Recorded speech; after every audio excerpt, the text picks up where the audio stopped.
Hey guys, Crewman here, and I don't know if you remember this PC, maybe not, I didn't really do much videos on it. I built, out of broken parts and an old mining GPU that I had lying around, a 6800 XT build with a 5800X that I repaired and some other parts that got really cheap.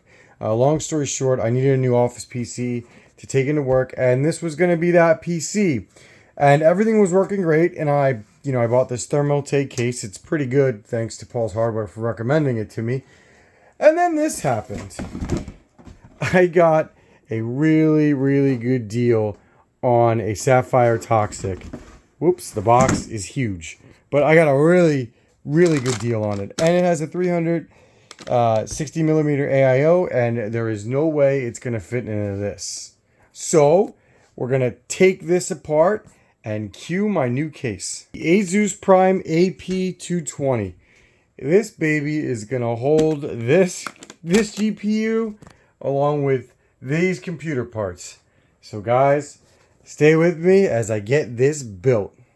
And here it is, the 6900 XT Toxic. It's a pretty crazy GPU. Here are the parts I'm gonna be putting with it. EVGA 850GA, some random hard drives because I had them. My 5800X I repaired. I got a really, really, really good deal on it. I paid like 30 bucks for it, 35 bucks. Then I have 16 gigs of DDR4 3200 RAM, and then this custom Noctua cooler, which is pretty cool, or maybe it's custom, I don't know. But I bought the cooler and this ITX motherboard. It's a Strix B550i for 80 bucks for the total. He said there was an issue with getting the CPU in, and he was afraid that if he sold it to someone without telling him it would get bent. And he wasn't wrong. I kind of had to jam the CPU in anyway, but I'm not one to worry about bending or breaking CPUs, as I can just fix them. And then there's all the cables I need. So let's go ahead and get these into this Prime case. Now, I've never used an AIO before, so this will be interesting using this hybrid one. But I'm kind of excited to see how far I can push this thing with overclocking and everything. So let's go ahead and start playing with this Prime case and figuring out how to build everything. Here's the case. I opted to not get the glass so that I could just, I'd have better ventilation. Came with this DC fan. I have a pair of Noctua PWMs that were just lying around from another build somewhere, so I'm going to use those somewhere probably. Obviously the radiator is going to go on top, and then it's going to look maybe a little funny with the mini ITX motherboard because it's designed for micro, but I don't really care. The only thing I'm a little worried about is trying to fit my power supply in here, so I might end up ditching this cage and trying to configure it manually. But the good thing is this is not a big card, so it should fit just fine if I were to put this power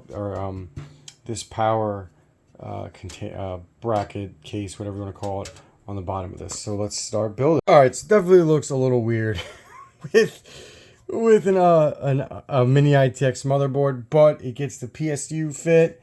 It's gonna fit the AIO, and it costs the same amount as the Thermaltake case that I'm taking back. So I'm pretty happy with this so far. This is a little weird with the wiring like this. And now we'll do my least favorite part. We're going to try to get all the case fans and all everything plugged in properly.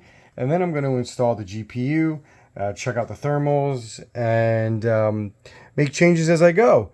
Guys, look, PC building is a lot of trial and error. Even if you've built a ton of them, I'm not the best. I will admit I still make mistakes. I have this problem where I'm almost arrogant in the sense that I think I know a lot.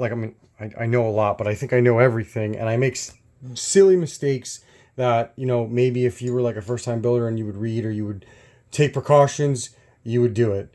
Or you wouldn't make the mistakes that I would make once in a while. And, it's not a big deal. It's silly and you always learn from them. But sometimes you can, you just rush through these things. And it's a shame because I really do enjoy PC building, and it's something I try not to forget. And don't ever let your GPU be positioned like this.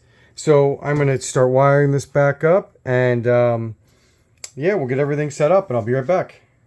All right, so because this hole is kind of big, it looks a little wonky, but this case was way easier to install than that Thermaltake one. It really didn't take long.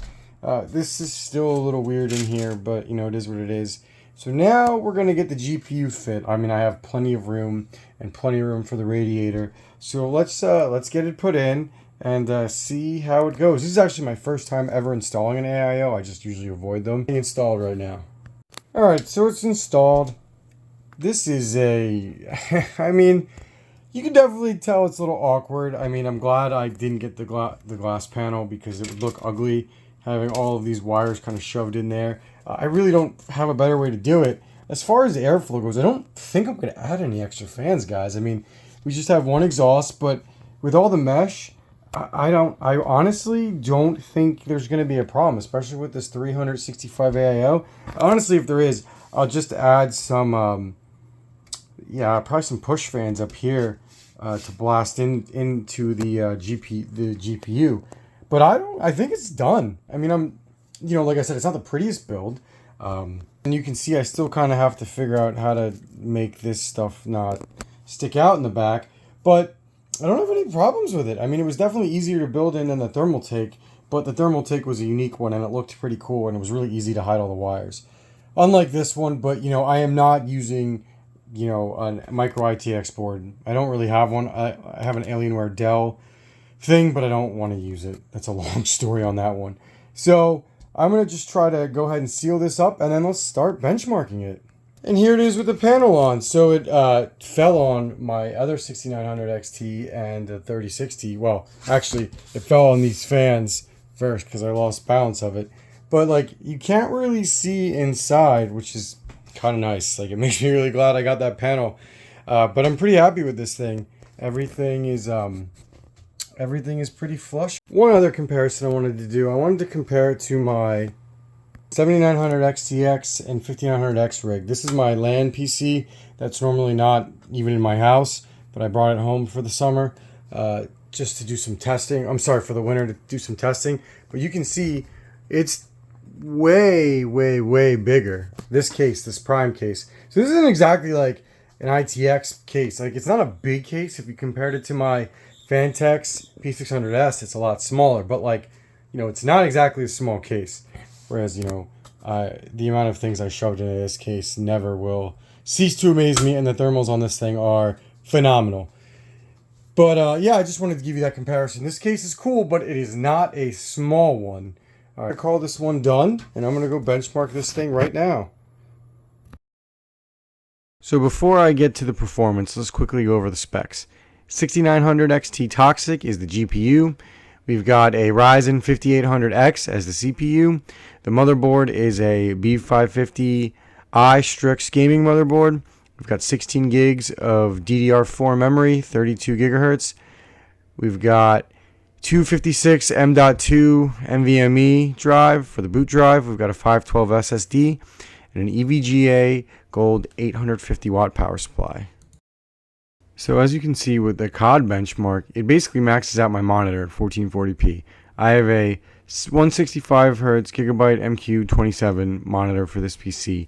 On Ultra, which is basically maxed out settings, I'm getting 148 FPS. Now this is with the GPU overclocked, but I didn't really mess with more power tool, and overall I'm very happy with this, as there's really not much more room I'd be getting out of this in 1440p, and that's what I plan on gaming with this PC. And I'm sure I could do 4K if I wanted, but alright, so now we're on to a much more demanding game, Cyberpunk 77.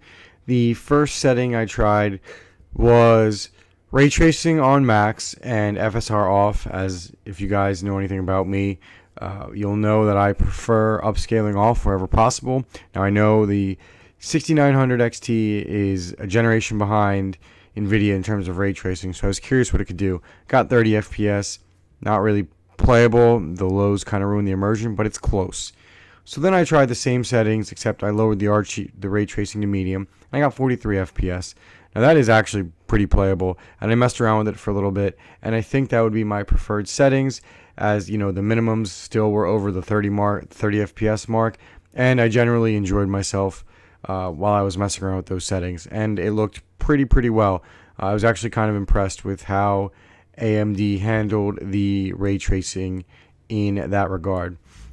Next, we move on to I tried to turn ray tracing on Ultra, and then I enabled FSR 2.1, and I got 57 FPS, close to that 60 FPS. And if you like ray tracing, probably I think where most gamers would prefer to play is those settings. And a stable 60 FPS in Cyberpunk at 1440p is more than most people could ask for.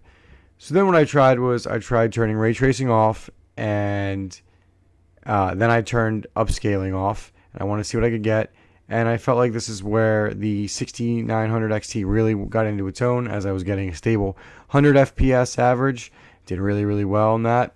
And then finally, I turned FSR on, and I maxed it out, and I turned ray tracing off just to see how far I could push it. And I was getting 141.89 FPS. So if you really just care about FPS over everything, that's probably where you'd want to go. So I built this PC on a whim, and I am very, very proud of it. All told, I spent $720 USD for the entire build. Now, there are a few caveats. I did repair the CPU, and the motherboard was bought with issues. You basically had to jam the CPU in, and I got the cooler, which is a knock to a low profile cooler, for like $20 because you didn't need it anymore. And finally, I did swap my For the Win 3 Ultra 3080 for the 6900 XT Toxic. So I valued that basically at $400, which is what a 3080 is selling for right now. But for basically less than the cost of a 4070 Ti, I was able to build a PC that maxes out settings on 1440p while basically hitting the 165 FPS cap of my monitor. I hope you enjoyed this build video, and hopefully I find another excuse to build another PC in the future. Thank you guys for watching. Please like and subscribe. Croup Man